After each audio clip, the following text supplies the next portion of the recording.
Hey guys, today I'm reviewing a new drugstore mascara. It's from Rimmel and it's called ScandalEyes Rockin Curves. And I was attracted to this new mascara because it seemed to have a really unique brush shape. It shows you that on the outside of the packaging. It's kind of like a very subtle, almost S curve to it, or they call it broken heart brush. But this claims to give amplified volume and lift. It says that the thin part of the brush right at the tip will grab hard to reach lashes. It also says no clumps, and that's kind of one issue that I have with this mascara. I actually really like this mascara better than I expected because it's, for me, got a lot of things going for it in terms of its ability to lengthen and thicken the lashes. I also love that it doesn't flake off on me. I've been wearing it on my upper and my lower lashes, and even, you know, in the summertime heat, I have not dealt with flaking or smearing down below my eye, which is usually my problem area with certain mascaras. Also, you'll see this in the application, but the way the brush is, I do think that a portion of that shape, that little thin tip, does really get in there really easily. One problem though that I have, when you first take this out, there's a lot of product on there. Even on the wider parts, I mean, strangely enough, the tip gets cleaned off a little bit better than the longer, thicker part of the brush. So I don't love feeling like, okay, I've got to kind of inspect this brush, you know, before I go putting it on my lashes. I've got to really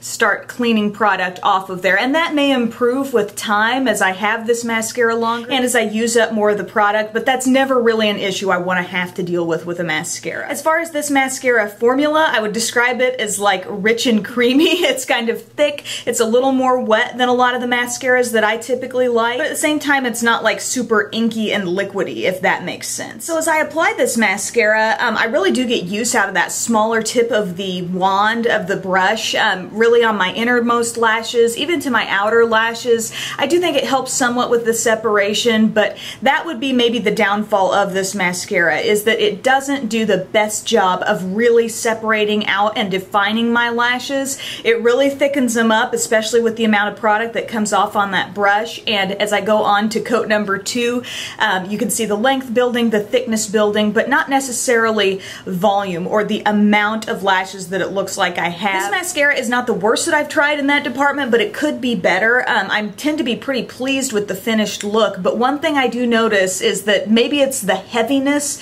the thickness of this formula. It does kind of weigh down the lashes, and I do see my curls start to fall within, I don't know, maybe like a half hour of application. I'll go back and look at them, and they're not quite as perky and upturned as they were right after I applied the product, and that's not rare for me. I have lashes that kind of want to point downward, so it can be tricky for me to find one that really holds the curl well. The Almay One Coat Nourishing Triple Effect has been pretty good for me in that way, but a lot of mascaras aren't. If you've naturally just got a lot of lashes, you know, you don't consider sparse lashes to be an issue for you, and you just want to build on the length and thickness that you have, you might enjoy this mascara. Also, if your lashes tend to hold the curl really nicely with pretty much any mascara, maybe that again wouldn't be a problem for you. I will continue to use this tube up. I would predict that it would probably get a little better with time on that issue of pulling out the brush and there's like way too much product on there. Love that it doesn't smear or flake, and nice length and thickness, so it's got some things going for it, but for the lack of separation